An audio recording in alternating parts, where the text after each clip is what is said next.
On the milestone, it's been a hell of a journey. It has. It's been a while. Yeah, from 10 years ago. Wado texted me the other day and realised it was 300. So it's been a roller coaster, but it's been fun. Did you expect to play 300?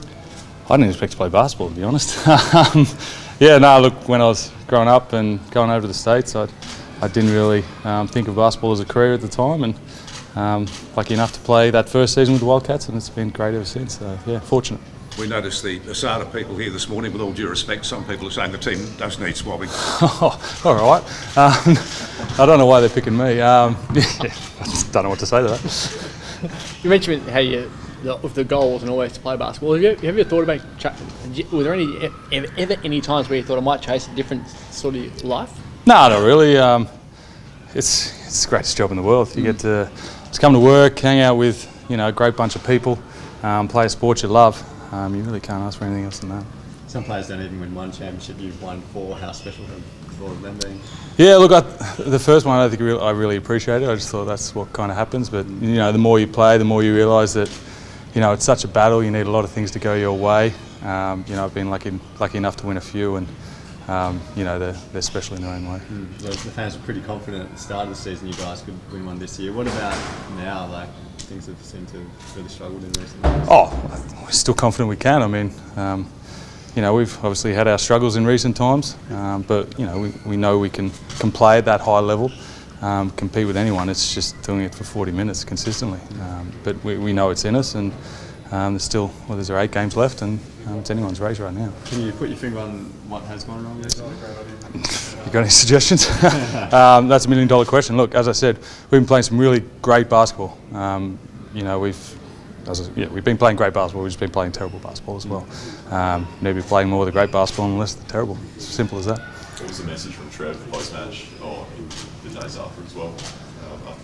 Yeah, look, disappointing. Obviously we dug ourselves a hole, and I think everyone knows Cairns are a better side than their record suggests, but that's no excuse for the performance we put on. I think we did some good things in the second half, but as I said, it's doing them for the whole game that is the issue right now. Is Cotton just sitting on the sideline? Is there anything to worry about, or is that just rest? Oh, that's physio's job, but I think he just a little ankle tweak or something, but I assume he'll be right. Wrap him up in cotton wool. Jesse, Trev sort of suggested that he's not getting enough from the bench players in this sort of run in the season. As one of those guys, do you agree with that sentiment that you guys should be producing more when you're on? Yeah, that's fair. I'm happy to put my hand up and say I haven't been producing as well as I should have. I think that's fair. You didn't put up a shot the other night. Is that just the way things went, or are you just reluctant to sort of take those shots? No, I think that's just the way things went. I'm not exactly gun shy, but if the shot's not there, I'm not going to force it. So just one of those things, I think. From a team perspective, what sort of transpired since Friday night after the loss? Like, is it meetings, are the players talking to one another, or do you just blank basketball for the weekend? We actually had the weekend off, which is probably good. Sometimes you need that. We've had a couple of meetings this morning, and but this time of year you need a little bit of time off. It was planned, no matter what. Win, lose or draw, we're always going to have a weekend off. You've been there, done that as a player. Does this group have what it takes to turn this around? Yeah, I think we do, no doubt about it. I think we're sitting 3rd on the ladder. As I said, it's anyone's ball game. I think a lot of people are writing us off, and that's fine. But right now, it's anyone's ball game. The destiny's in our own hands. We've got 8 games left. Win 2 on the weekend, and you win out. We most probably not finish first. You lose 8, you probably not make playoffs. So it's destiny's in our own hands, and we'll see where it takes us. Experts will say I think 7 of those 8 are against very top 4 teams. Is that daunting, or how do you see it? It's a good test. We've also got a lot at home as well, so you can look at it that way as well. But good test. Obviously Adelaide 3 times. I think we've got Sydney twice and Melbourne twice and Illawarra once. So a couple at home, more than not. So you can look at it that way as well. As a player, what goes through your mind when you do hear that external criticism and people writing you off? To be perfectly honest, I don't read much. I stay off social media, so to be honest, I read very little and don't really see much of it. I hear it from you guys now. You mentioned how you didn't score on the weekend. Your scoring has dropped probably since the fever break. What's happened? Are you confident still with your shooting? Or? Yeah, look, I'm happy with I'm not happy with how I'm shooting. I'm happy with how they're feeling. They're just not going in. Sometimes that happens. Sometimes every shot goes in. It's just one of those things. And you know, everyone's putting in the work. I'm putting in the work. So keep putting in the work, and hopefully things change. So what do you, when they're not dropping for you, what goes through your mind during the game? I think it's more of an issue if you're taking the wrong shots. As I said, I didn't put a shot on the weekend, but that's fine. None of them presented. It's if I'm taking wrong shots, I'm probably more inclined to worry than if I'm missing shots. How much harder is it now to win a championship compared to other stages throughout your career in terms of how good the comp is becoming?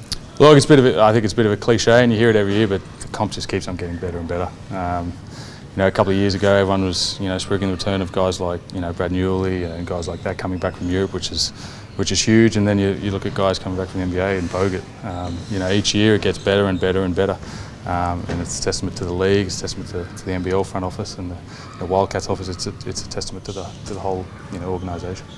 It's all about peaking at the right time. Have you sort of set yourself up to peak just before finals, you think? Is this a sort of like adversity that you go through that makes you better for a finals? Yeah, look, every team goes through adversity. We've obviously had some injury struggles early on, and now we've had a little slump. But you look back through all the years. I think our second last championship will last after Christmas. So we were 8th on the ladder and ended up winning it. So I think people can write us off, but it doesn't matter too much. It's what happens on the court, and we'll see. How does it feel to be 300 games for such a great franchise in the Wildcats? Yeah, huge. As I said before, it's a privilege, and I feel so fortunate to be able to play any games, let alone 300, for an organisation like this. It's been a long 10 years, but thoroughly enjoyable. We always ask people when they get to this, how long have you got left? How many more years do you reckon you can play for? I don't know. I'm only 32. Only 32. I think because I've been here quite a while, I think everyone thinks I'm older. But I feel good physically. So we'll see. Hopefully another couple. Jesse, Anthony Exeter passed away this morning. Did you know him in the SBL, or had you heard of him? And how does it make you feel hearing that someone who's so associated with WA basketball has died? Yeah, look, I think WA basketball community is small, and even Australian basketball community is small. And I played Perth Redbacks early on in my career, and obviously Exeter did too. I didn't know him personally, but a lot of the guys I played with were very close with him. So it was obviously a freak accident, a huge tragedy, and I think the Wildcats' thoughts, and it's a terrible time for his family, and obviously his family needs the support. Cool. Thanks. Thanks, guys.